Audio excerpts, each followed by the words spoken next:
The reason I was leaving the salon I was leaving, part of the reason was I was so burnt out. So like me going to another salon that's run the same way isn't going to change my outcome. And I was already considering leaving the industry. I just figured I might as well try something new. And if I don't like it, I'm already on my way out. And I'm so glad I took that risk and like came here because it's completely changed my mind on everything I was feeling a year ago today.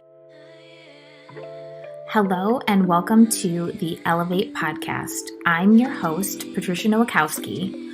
I'm a salon owner, educator, and mindset coach that helps hairstylists and salon owners go from overwhelmed and burnt out to motivated and empowered. It is my mission to help you systemize your business, generate more profit, and create a career behind the chair that you love.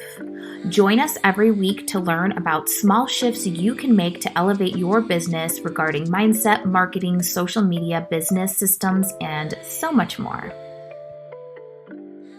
Today's episode, we are going to be talking about rebuilding, niching down, and changing your niche. I am so excited we have Amanda here today. She is one of my stylists at Opulent Beauty, and I love Amanda because she took a huge risk. She decided to switch her, I don't want to say career, but switch salons, knowing that she possibly would lose most of her clientele because she wanted to make a change in her career. As a stylist for over 20 years and a salon owner for 10, I've seen a countless amount of stylists either make it or break it. And I have noticed some similar trends to those who become successful. They've niched down. They specialize and were not afraid to rebuild when they saw a new opportunity.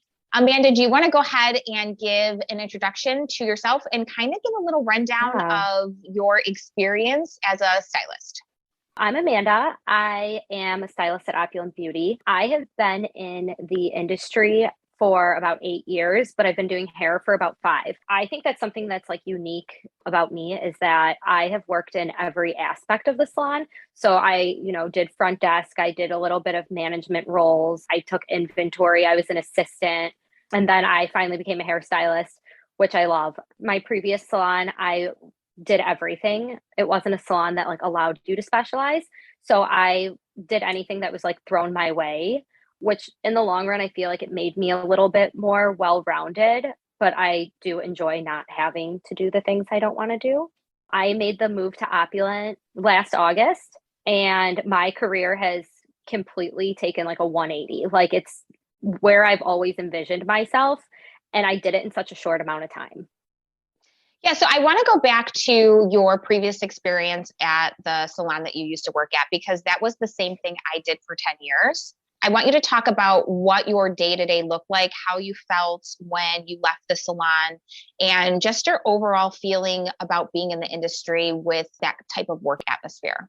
My average day at my old salon, I would do anywhere from 8 to 12 clients, depending on what they got. And I was pretty much booked on the half hour.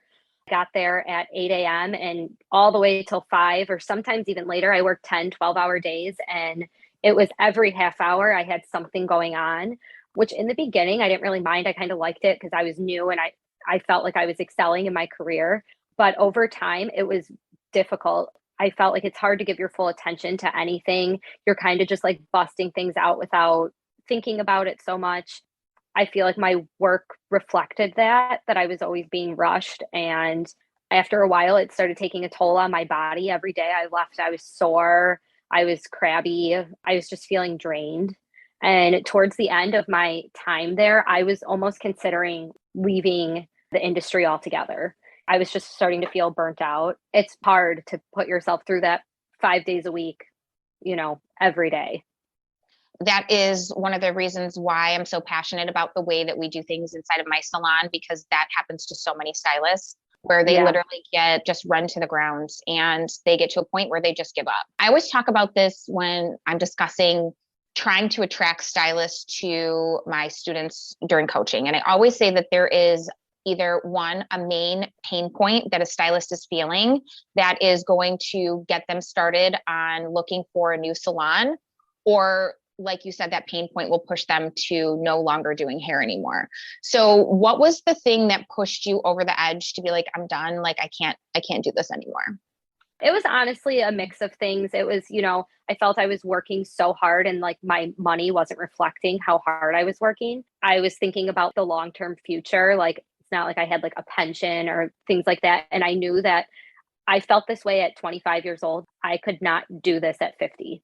It was just unrealistic to me. So I knew I had to make some sort of a change. I was unhappy. I was burnt out. It was a mix of things, but it definitely pushed me into a better direction. You kind of looked around for salons. What were the aspects or the qualities of my salon that drew you to actually applying? I interviewed at a few salons when I left there, and I went to, all the in-person interviews, and I did a lot of research on every salon. This was the only salon that was like different from the other ones.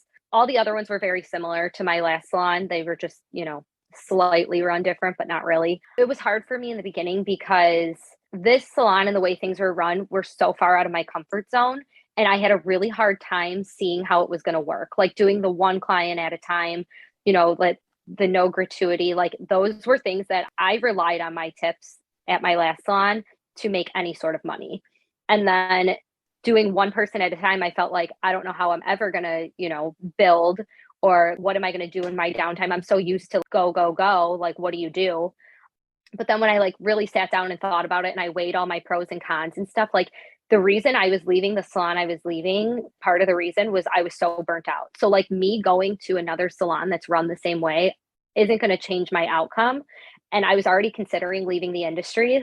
I just figured I might as well try something new. And if I don't like it, I'm already on my way out. And I'm so glad I took that risk and like came here because it's completely changed my mind on everything I was feeling a year ago today.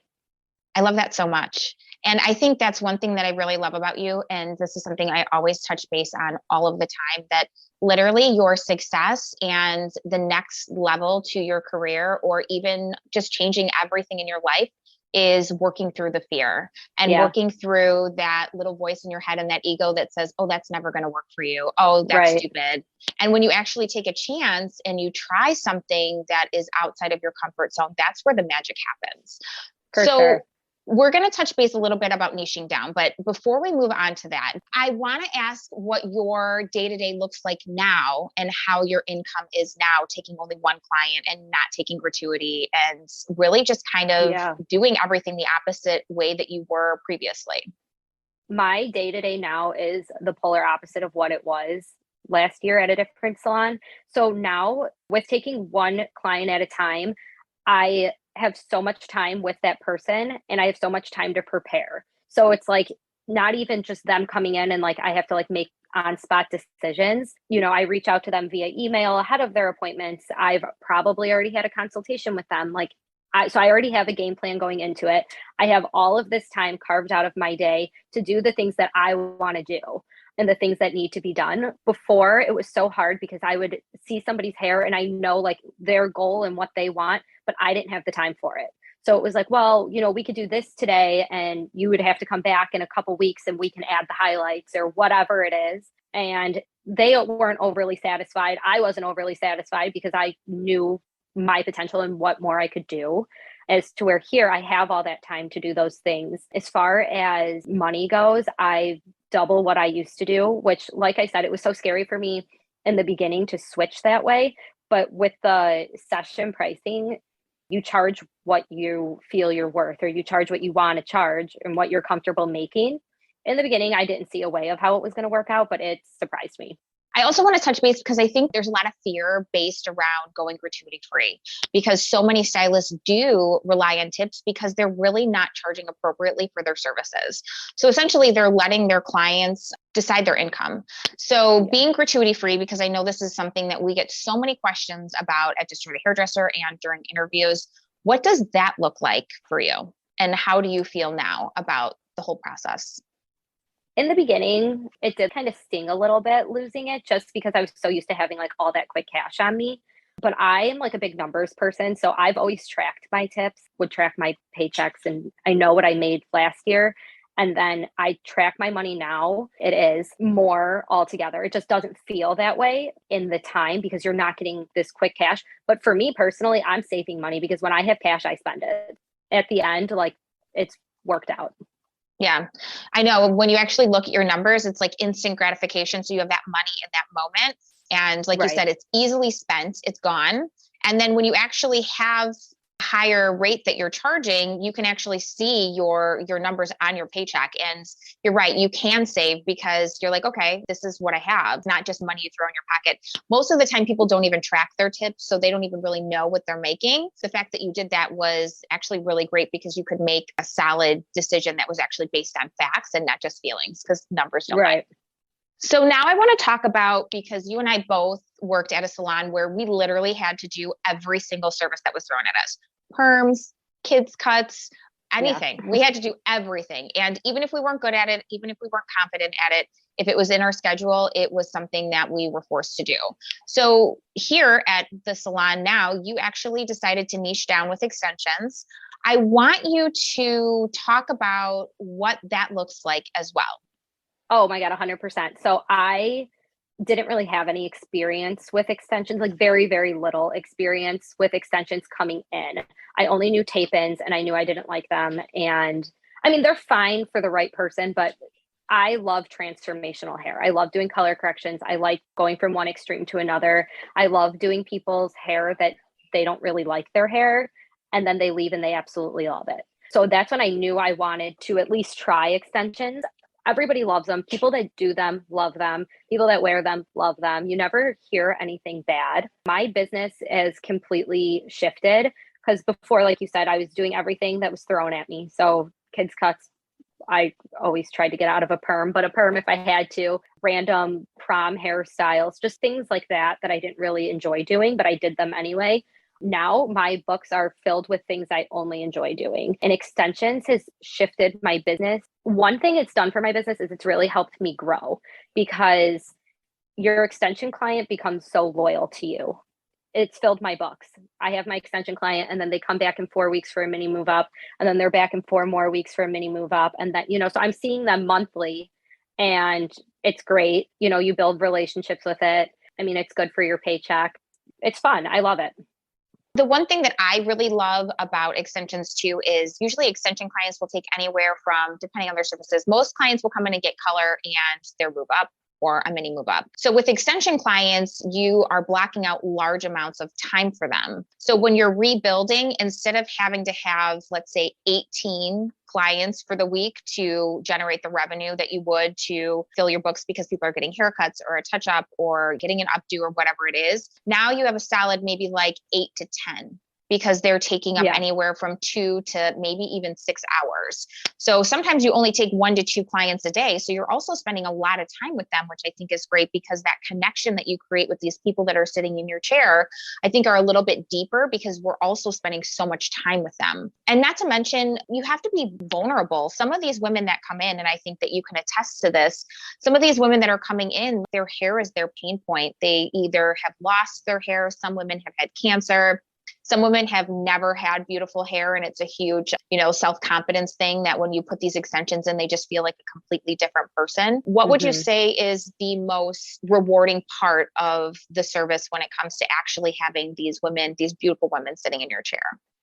It's the same thing I always say about any transformational hair is I love watching the confidence change because they come in.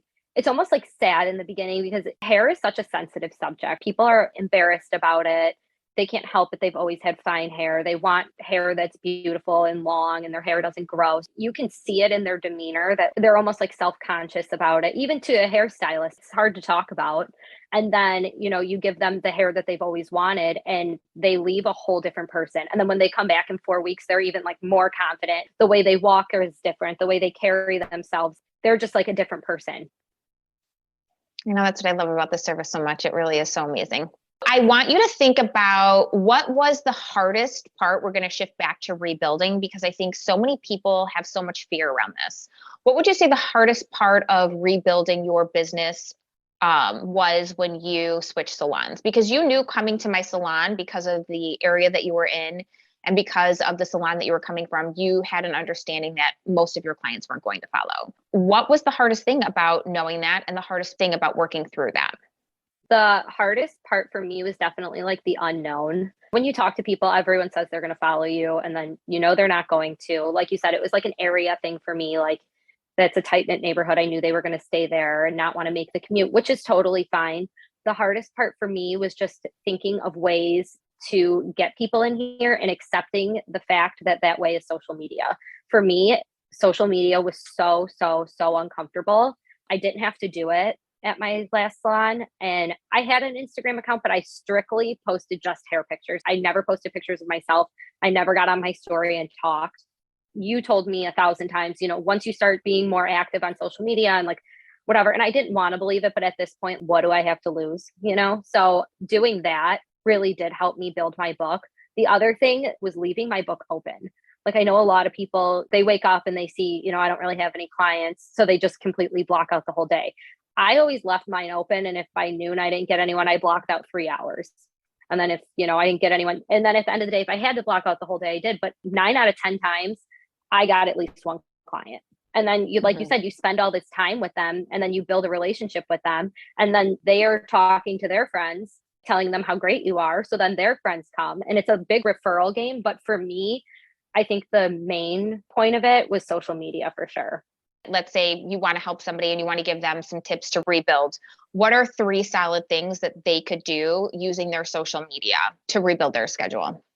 Introducing yourself, being on your page. A lot of people come to me saying like, oh, I've seen you be on your story, or like, I've seen this video and like, I just feel like we get along so well, because they already think that they're going to get along with me because we have similar personality types, or like we have a lot of common interests. I post when I'm out at dinner, or like if I'm having a drink with a friend. That's a restaurant they like. They know that I like it now too, so it gives you like something to talk about, build that personal thing. Another thing is to pick your target audience. I know the people that I want to attract. I want somebody that wants extensions. I like people that like hair color. They're going to be blonde. Like that's a good client for me. I like somebody around my age range, people that like my common interests. So I try to target those people. Another thing is to be consistent, posting a lot. You feel like it's annoying. I felt so annoying. Even to my friends, I was like, oh my God, you guys can unfollow me if you want. I know it's so annoying. And they're like, no, we love it. It's great.